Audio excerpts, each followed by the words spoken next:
नमस्कार.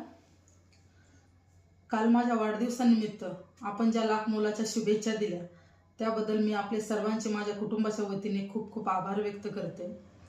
माझा वाढदिवस झाला, अनेकांनी प्रत्यक्ष भेटून प्रत्येकाच्या स्टेटसला, प्रत्येकाच्या व्हॉट्सअपला फोटो होता. खूप आनंद वाटला. मी आत्तापर्यंत जेवढी पण कामं केली त्याची पावती आज तुमच्या शुभेच्छातून आणि तुमच्या आशीर्वादातून मला पाहायला भेटली व प्रत्येक वर्षीही दिसते. अनेक व्यक्ती जोडले गेले, अनेक मैत्रिणी जोडल्या गेल्या, अनेकांचे आशीर्वाद मिळाले. असं एक गाव नाही की त्या गावात काम केलं नाही, लोकांचे तंटे तक्रारी सोडवल्या नाही, लोकांचे प्रॉब्लेम सॉल्व्ह केले नाही. अशा अनेक लोक जोडत गेले आणि त्यात मोठा जनसंपर्क वाढला. आणि इतका मोठा जनसंपर्क वाढला त्याचा मला खूप आनंद वाटतो. आणि मी स्वतःला खूप भाग्यवान समजते की आज तुमच्यासारखी प्रेमळ लोक आज माझ्या